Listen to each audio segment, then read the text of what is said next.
Because after a couple reasons. One, after the 2022 midterms, Republicans lost almost everything except Iowa and Florida. So we showed the pathway to success. His candidates were losing. And if you think about this, we never had a more favorable environment to win than 22. Unpopular president, inflation at 9%, crime out of control in the inner cities, open border, international turmoil. Every Republican with a pulse should have won.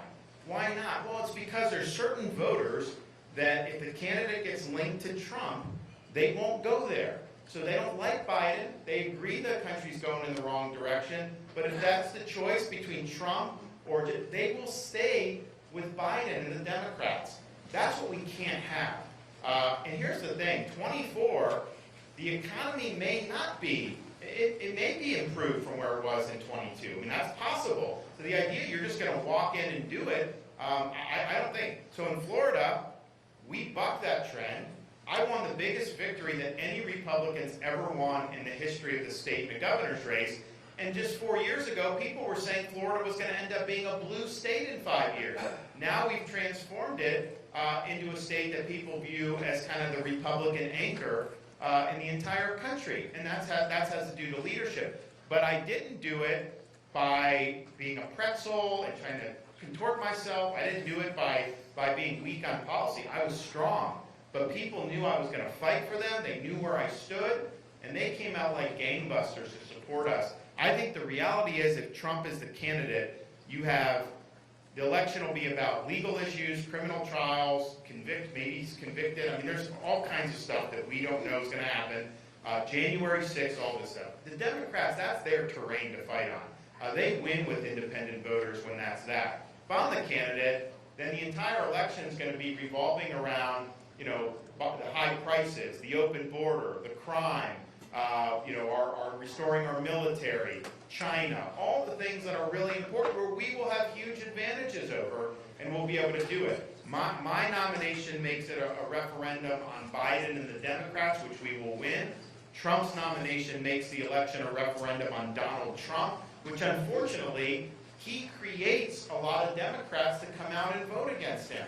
That's just the reality of the situation. So I've seen that happen now for many elections, and I did not think that that would be a winning formula for 24. I also just think realistically, even if somehow wrong, maybe he squeaks in, he's going to be a lame duck president on day one. Lame duck. We've never had a newly inaugurated president be a lame duck since we had term limits imposed on the president. No one knows how that'll work. No one knows what kind of personnel he's going to be able to get. I think a lot of people probably are not going to want to go there given all that's happened. He's going to still have all these distractions going on. And so how do you end up doing? Whereas with me, we go in, we got a fresh start. I'll solely be focused on the country's issues. I'll be able to recruit great personnel, and we'll be off to the races and be able to serve 2 terms. I mean, think about it. We got to keep these Democrats out of power. I mean, we need to do affirmative good things and deliver, and I have a better record of delivering than anybody, including Donald Trump, on conservative principles. But you also, I mean, obviously don't let the Dems in. So, you know, I win in 24. Guess what? In 28, we run with an incumbent president, and we'd be favored to win. Say Trump were somehow to win in 24, 28 would be an open seat to replace a Republican. The Democrats historically would have an advantage there because it usually switches from party to party. So why would we give up the opportunity to have that advantage? Because if you do 8 years and you deliver on all the things I'm talking about, which I have the best chance to do, this stuff is going to stick. And it's going to last for, I mean, we need a president like Reagan where your legacy goes for a quarter of a century, not just the 8 years. You're not going to do that with a lame duck, and especially if the Democrats come in 28. You know, Biden came in on day one. He reversed almost everything Trump did because he did so much stuff through executive order. I'm going to do more stuff through Congress so that it sticks, but also having 8 years to do and shape all this allows you to do it. So I really looked at it and said, I'm the only guy. I mean, if you look at the remaining candidates, you know, Haley can't get votes from conservative voters, so she just can't win the nomination.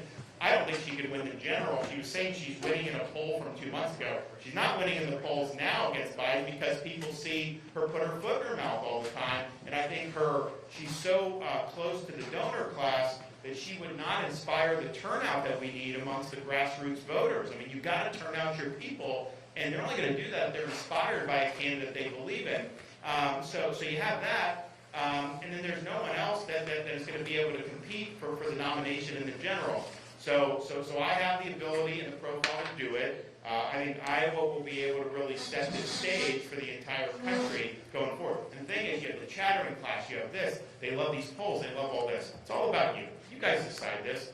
I don't know how you could even, figure out who's going to turn out on Monday at -20.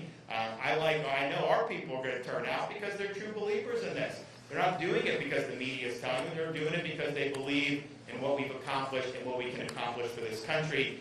So I will get the job done. I know what we need to do as a country. I've been able to deliver it in Florida in ways that nobody thought was possible. That's what we need with this country. But what we need to do too, we got to stop fighting over a lot of the stuff that's plagued us, and let's start looking forward. Not everyone's going to like everything I do. Trust me, the woke left is going to hate it. But you know what? They represent a minority of this country. We're the majority. The majority wants a return to sanity and normalcy. And they want to have strong principles. That's what we'll do. So we'll be able to attract more people to the Republican fold, and not just for the election, but really for the next 10 or 15 years. In Florida, when I became governor, there were 300,000 more registered Democrats than Republicans in the state. And we had never had more registered Republicans than Democrats in history. Today, as I stand here, this is 5 years plus into this, state of Florida has 700,000 more Republicans registered than Democrats. So we made it to where people wanted to gravitate to the party. People that were Democrat independent switch at like 3 times the rate that people go the other direction in Florida because they see us representing success and winning. And that's what we need to do for this country. So this is the opportunity. If you've committed to caucus for us, thank you for doing that. And please turn out, bring as many people as you can. It will have a major impact. And if you're willing to commit to caucus for us now, we have this stuff to sign up. You want to be in touch with you. Make sure that all the caucus locations, that everyone knows that. And again, if you decide to commit to caucus to us, please bring some friends, bring some neighbors, family members.